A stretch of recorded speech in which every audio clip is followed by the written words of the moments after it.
నమస్తే, welcome to our channel. ప్రస్తుతం మనతో జ్యోతిష్య పండితులు ఫణి భాస్కర్ శర్మ గారు ఉన్నారు. వారితో మాట్లాడదాం. నమస్తే అండి. నమస్తే అమ్మ. మనకి విశ్వవసు నామ సంవత్సరం వస్తుందండి. సో విశ్వవసు నామ సంవత్సరంలో మేషాది ద్వాదశ రాశులకు ఎలా ఉంటుంది, అలాగే వారు పాటించాల్సిన పరిహారాలతో పాటు అసలు గ్రహస్థితి ఎలా ఉంది, గ్రహ సంచారం, గ్రహస్థితి, ఆదాయ వ్యయాలు కూడా ఎలా ఉన్నాయో ఒక్కసారి చెప్పండి. శ్రీ గురుభ్యో నమః, శ్రీమాత్రే నమః. నమస్కారం అమ్మ. అలాగే వీక్షకులందరికీ కూడా శ్రీ విశ్వావసునామ సంవత్సర శుభాకాంక్షలు. ముందుగా మనం చూసుకున్నట్టయితే గ్రహ సంచారం ఎలా ఉంది అనేది ఒకసారి చూసుకుని దాని తర్వాత గ్రహస్థితి కూడా తెలుసుకునే ప్రయత్నం చేద్దాం.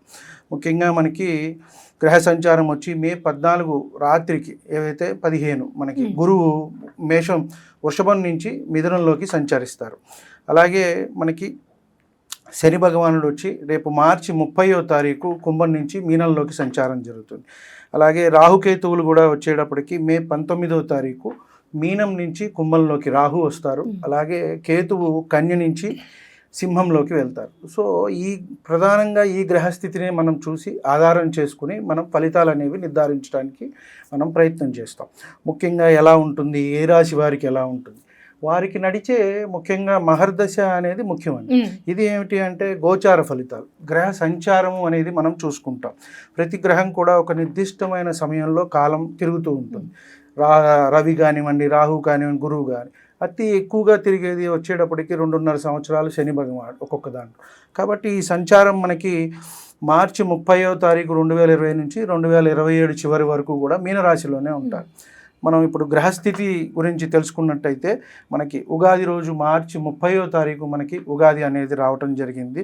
వృషభంలో గురువు, మిథునంలో కుజుడు, కన్యలో కేతువు, తక్కిన 6 గ్రహాలు కూడా మనకి మీనంలోనే ఉన్నాయమ్మ. ఇవి వచ్చేటప్పటికి దీన్ని షష్టగ్రహ కూటమి అని కూడా మనం చెప్పుకుంటున్నాము. ఇది ఉగాది రోజే రావటం కూడా జరుగుతుంది. ఉగాది, షష్టగ్రహ కూటమి, అలాగే శని భగవానుడు కూడా మారుతున్నాడు.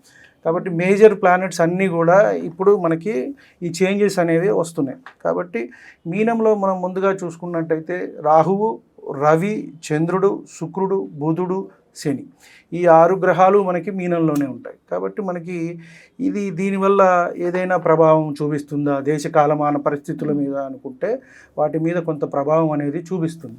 వ్యక్తిగతంగా కొంత తక్కువనే మనం చెప్పవచ్చు. షష్టగ్రహ కూటమి కానివ్వండి, ఎందుకంటే ఒక 6 గ్రహాలు ఒక రాశిలో కలిసినప్పుడు కొంత ఇబ్బందిగానే ఉంటుంది ఎవరికైనా సరే. కాబట్టి ఆ ఫలితం అనేది కొంచెం అటు ఇటుగా అనేది మనకి ఉంటూ ఉంటుంది. గురువుని తీసుకున్నట్టయితే మనకి మే 14 నుంచి వృషభం నుంచి మిథునంలోకి వెళ్తారు. మళ్ళీ అక్టోబర్లో కొంత అతిచారం వల్ల కర్కాటకానికి వెళ్ళి మళ్ళీ వక్రించి మిథునానికి వచ్చేస్తారు. ఇది సంచారం. అలాగే శని సంచారం చూసుకుంటే మనకి మీనరాశిలో సంచారం జరుగుతుంది. జూలైలో కొంత వక్రించి అక్కడే ఉంటారు మీనంలోనే, మళ్ళీ మనకి అక్టోబర్లో వక్రం అయిపోతుంది. అలాగే రాహుకేతువులు మే 19 నుంచి కూడా సంచారం అనేది కుంభంలోను రాహువు, అలాగే సింహంలో కేతువు అనేది సంచారం జరుగుతుంది. ముఖ్యంగా ఈ గ్రహస్థితి అలాగే గ్రహ సంచారాన్ని బట్టే మనము వచ్చే ద్వాదశ రాశులకి కూడా మన ఫలితం అనేది చెప్పడానికి అవకాశం ఉంది. సార్, విశ్వవసు నామ సంవత్సరంలో మేషాది ద్వాదశ రాశి ఫలితాల్లో భాగంగా తులారాశి వారికి ఎలా ఉంది, అలాగే వారి ఆదాయ వ్యయాలు, ఈ సంవత్సర ఫలితాలు మొత్తం చెప్పండి. నమస్కారం అమ్మ. ముందుగా శ్రీ విశ్వావసునామ సంవత్సర శుభాకాంక్షలు అందరికీ. ఈ వీడియోలో మనం తులారాశి వారి గురించి తెలుసుకునే ప్రయత్నం చేద్దాం. ముఖ్యంగా చిత్తా 3-4 పాదాల వారు, స్వాతి 4 పాదాలు, అలాగే విశాఖ 1-2-3 పాదాల వారు తులారాశి కింద మనకి వస్తారు.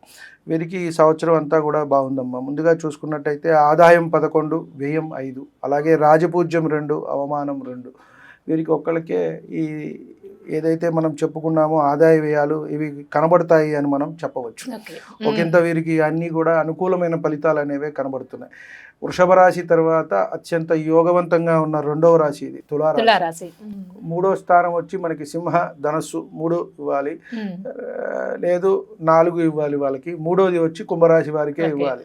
కాబట్టి అత్యంత యోగవంతంగా ఉన్న 2వ రాశి వృషభ రాశితో పాటుగా శని, గురువు 2 బలాలు సమృద్ధిగా ఉన్నాయి. కాబట్టి అన్ని సానుకూలమైన ఫలితాలు, ఆత్మవిశ్వాసం పెరుగుతుంది, ఆదాయం పెరుగుతుంది. ఉద్యోగంలో కూడా కృషి అనేది ఎంత చేసినట్టయితే వీరికి అంత బాగుంటుంది.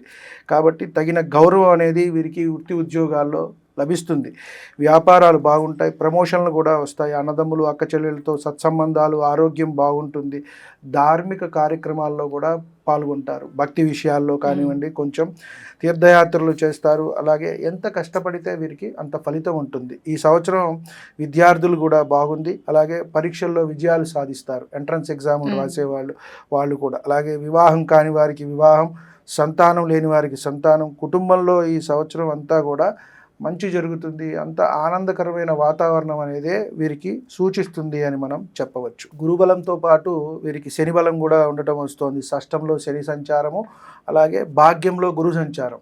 ఇంత చూసుకుంటే వృషభ రాశిలోనే వీరికి కూడా చాలా బాగుంది. అందరి మీద అంటే ఉద్యోగంలో ముఖ్యంగా తీసుకున్నట్టయితే ఆధిపత్యం చలాయిస్తారు, ఇంటా బయట కూడా ఒకంత పేరు ప్రఖ్యాతులు, అలాగే రాజకీయ రంగాల్లో ఉన్నవారికి కూడా లాభము, వృత్తి ఉద్యోగాల్లో ఉన్నతి, సంఘంలో కూడా పేరు ప్రఖ్యాతులు. అంటే మనకు కొంచెం రికగ్నైజ్ అనేది వస్తుంది, ఓకే మనం ఉన్నాము, మనల్ని గుర్తిస్తున్నారు జనాలు అన్న భావన, ఒక సాటిస్ఫాక్షన్ అనేది వారికి వస్తుంది. ఇంతవరకు చాలా ఇబ్బంది పడ్డాము, అసలు మనం ఎంత చేసినా ఇంతే, మనకు కూడా డెవలప్మెంట్ లేదు అన్న భావన ఒక్కొక్కసారి ప్రతి వ్యక్తికి వస్తుంది, ఒక మనిషికి అనిపిస్తుంది, అరే మనం